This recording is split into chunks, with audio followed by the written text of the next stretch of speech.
The kid's car pulled up in front of the temple one starless night when the sky appeared vast and dark. I was sitting on the porch when his golden car grumbled in. On security duty, it was my job to eye passing cars as suspiciously as people in Cross River and Port Yuga eyed us.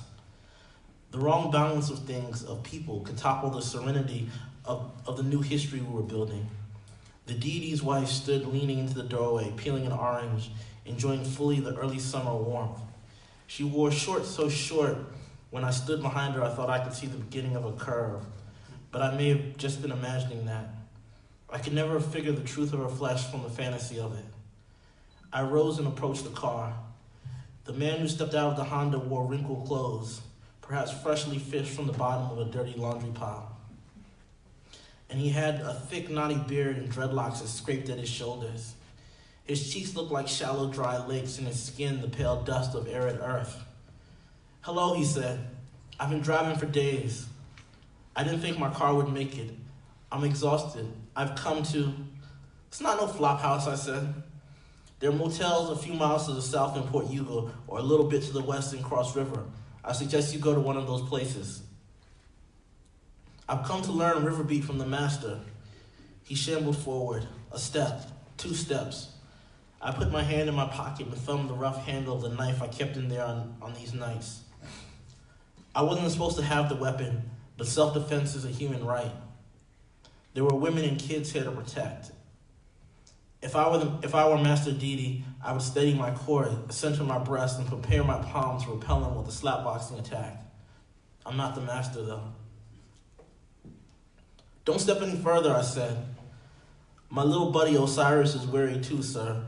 The man pointed to a plump cat at his heels, black with flecks of brown in his fur, a tuft of white beneath his mouth, and a golden left eye and a creamy right one. "If you could spare a little kindness," he continued. "The only food I have belongs to this little fellow. I'd appreciate if you could save me from a fancy feast dinner at least, or just provide me with a place to rest my head. Look, my will to learn from Master Didi is strong, but if you all don't see fit to teach me, at least let me rest."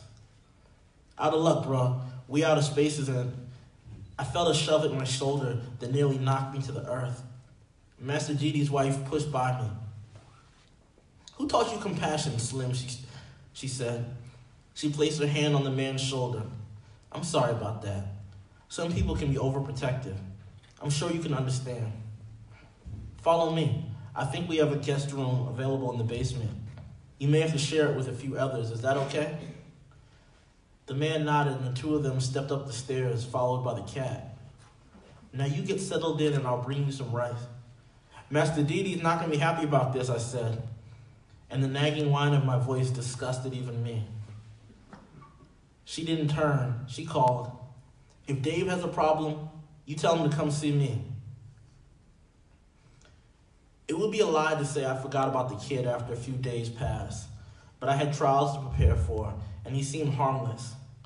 A bit annoying in the way he did nothing but eat rice, watch us, and walk about with hands clutched behind his back as if he were a master. After a month or so, he became like a chicken or a cow, part of the farm fauna that served as the backdrop to my life. I didn't befriend the cows or the chickens. I just passed them on my way from here to there, and I could scarcely tell one from another. Late one night, I got off work and walked with tired limbs to meet my band at our practice spot by the pigs. I heard the singing chick's voice from a distance. At first, I thought she was shouting, but as I got closer, I realized she was singing a song I had written. Her destruction of it made my already weary joints ache. She could sing when she wanted to, but tonight, her voice made even the stars ugly. I said nothing to my bandmates, preferring to let my guitar be my greeting as well as my contribution to any conversation. The drummer played something beautiful, and I nestled my sound within his rhythm, and the keyboard coon pressed his fingers to his keys. He stunned me. It truly amazed me the way he could turn any melody into a mediocrity. I rested on the slats of a wooden fence, strumming my guitar, lightning-fingered, hoping my notes would quiet the grunting of the pigs, the grunting of the singing chick, hoping it could turn the keyboard coon into a virtuoso. And then, together with the drummer, strike a hole right through the universe. I felt a tingling, no, a burning at the back of my neck. You know that feeling when someone's watching? I twirled as if the force of a bullet had spun my body. I must have looked a sight. Standing there a little ways off, blank as ever, the kid spied on us. "Don't mind me," he said. "I'm just checking out the sounds." After he finished speaking, he settled into an unbroken gaze. That was his annoying habit, and it repelled me. He had a stare that made you feel dead. "Hey boy," the singing chick called to the kid. "Hey, what do? You play an instrument?" This was an odd thing for the singing chick to ask. Everyone knew the kid did nothing except eat our rice. He didn't sing, didn't play guitar, practice slapboxing, play bass, cook, stand guards, sweep, milk cows, tend pigs. The guy was fucking useless. "Huh? No, I am scat." "You want to sit in with us?" the singing chick asked. "I'd love that." "No," I cut in. "You and me on vocals. That's the scheme. We don't need any more vocalists. I can do any scatting we need." "We just practicing the keyboard, Cooten said. "Stop being so butt tight." "Do I need to remind you of the trials?" I said. "We're trying to gel here. We don't need..." "Guys, I don't want to be a bother," the kid said. "I'm just trying to find my place." "Well, it ain't." Across the way, the sudden rubbery scent of gasoline. It shut my mouth and took my words. As I breathed, the grit of the black smoke collected in the back of my throat. We could see it rising in the distance, nearly as well as we could taste it. Someone over by the cows pointed and shouted, "It's the rice people." Me, the band, the kid, we stood solemn. Every time something happened to one of the ruins, it happened to us.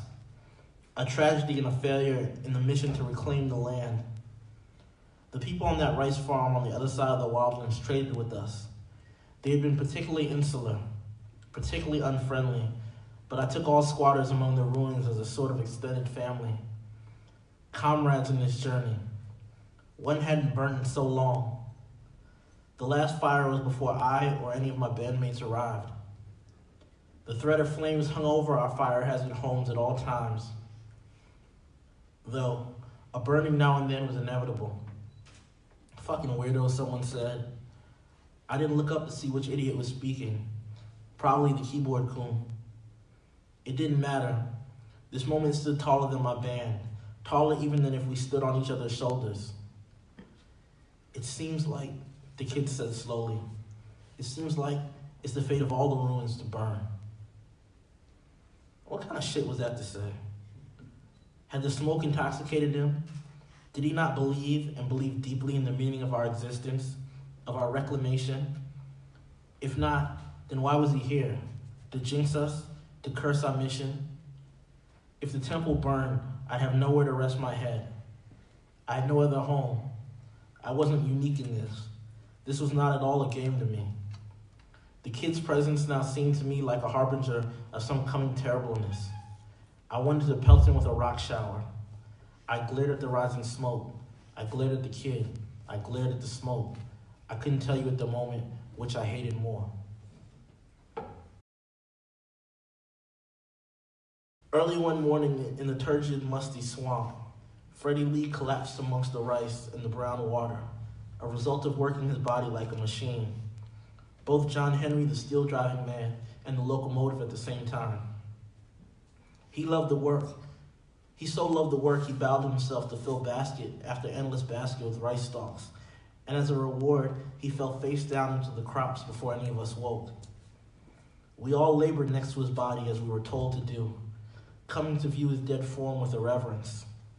Freddie was no longer a man, no longer our friend, but instead an offering to God, made to lie out there until Papa Troy gave word, and each night we burned the stalks we picked from around him. But something kept getting to me out in the sun, something beyond the stench, something that rearranged my mind. Man, every time I drew near to the eternally slumbering Freddie Lee and his decaying face. I remember when Mama Yona died, and we all gathered solemnly 6 hours as they put her into the earth and Papa Troy spoke of their life together, building this new world away from the world, away from cars, away from TVs, away from balloons and DVDs, away from it all, at this rice farm in the ruins of a plantation on a wildlands hill. The children planted a tree over her resting place, and it felt beautiful and unreal, as if we existed on a spinning disc covered by a magical dome. Anything could happen here. Freddie Lee believed in this life with the entirety of his, unbeknownst to him, dying heart. Working the watery fields after my friend passed, I didn't become deranged, but found myself somewhere close to it. Something resembling a dark shadow spreading like an ink blot over my brain. I had obeyed dutifully, following after Freddie Lee. I wondered if I'd share his fate, lying among the rice and the muck with a crumbling forever stare. And I could have probably taken it, inky brain and all, had I not seen that blasted cow, Lanier, tearing at Freddie's face, ripping, chewing his flesh like fresh grass. I waved my arms and yelled, charged the beast while screaming, but her tail swatted at flies, and the rest of the animal paid me no mind. The chewed face of Freddie, Papa Troy told us, is just how it's supposed to be. Me and Luke and little Uni went out that night to move the body from the shallow waters, but Mama's Doug riders, that's what they call themselves, rode in silently on their horses. At least I didn't hear them. And they waved their whips at us, opening up raw wounds on our chests and backs. When we returned to our cabin, we listened to the breeze whistle through the cracks, and we tended to each other's wounds. I watched the great house with its light and its mirth. I was sure the drinks flowed there like the river water we diverted over the land to feed the rice stalks. Papa was having a party. There was always a party, and we were the eternally uninvited, unless someone wanted a piece of our souls. Papa says everyone is equal, Luke said. Some people are more... Shh, little Uni said, kissing his lips. I watched them make love. They soon crumpled to the floor, exhausted and sated as they were taught to be. Did you see Freddie Lee's body, I asked? John Henry, the rice harvesting man? If he died harvesting rice for the love of us all, then why, even before that damn cow got to him, was he all broken and bruised? Shh, little Uni said, but she had no energy to sate me, and before I could ask about the expelled, whether our friend was close to them as the whispers implied, we all fell one by one into dazed and dizzying fever dreams. I wondered who was the first to speak on the flame. I wondered who was the first to speak of the flames in our sleep murmurs. Did we all share the same nightmares? Morning came. The sun rose hot over the damp fields, and we were once again the docile supplicants of Mama Yona and Papa Troy's mercy, picking rice around our friend. Poor Freddie Lee, his face skeletal except for those swollen, staring eyes. He deserved more than the tepid love of cowards. It might have ended right there had Freddie Lee not risen from the dead to rip that cow into thousands of pieces. That morning, Papa had planned to announce his next queen. Could have been any of us. But we woke to bits of bloody cow meat everywhere, smeared on the windows of the great house, clinging to the rice stalks. Papa postponed his announcement and called for us to give up any information we had on the whereabouts of Freddie Lee's body and the circumstances of the cow's death. Some pointing their fingers at the three of us, but we pointed ours right back. If it were us, I said, wouldn't we be stained, marked like we took a bath in cow's blood? My logic silenced our accusers. For 3 hours, Papa Troy stood on the porch of the great house, discussing betrayal and the life of his beloved Lanier. Tears soaked into his beard, his voice as watery as the rice fields. Our hearts broke, but who were we to ramble madly about what we knew, what we saw? The dead man sauntering smoothly, coolly until he spotted the cow. He stopped and threw his head back, wailing silently. The cow had long ripped his tongue from his mouth. His raw face and his perfect eyes bathed in the light of the moon. I called his name, but he watched us as if we were merely curiosities to ponder, and then ignore. He stared for several seconds before he did his violence. I stayed up many nights afterwards to catch a glimpse of Freddie Lee, but I never saw him again. Every once in a while I'd ask Luke or Little Uni if we saw what we really saw, and they'd nod like walking corpses without tongues. One evening, when the passing of the months had given us no ease from the thug riders and their whippings, Little Uni and I stood near the farthest edge of the farm. Did we really see what we saw? I asked again. You know, with Freddie. Shh, she said, shh. She pointed to Luke walking towards us, a bundle of stalks in his arms. Behind him, flames had begun dancing along the rice field. Fires even tap danced upon the face of the waters below. The only world we knew was now shrouded in clouds and black smoke.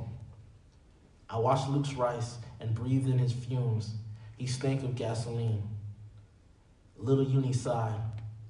Luke cursed, dumped the day's hauls to the wet ground.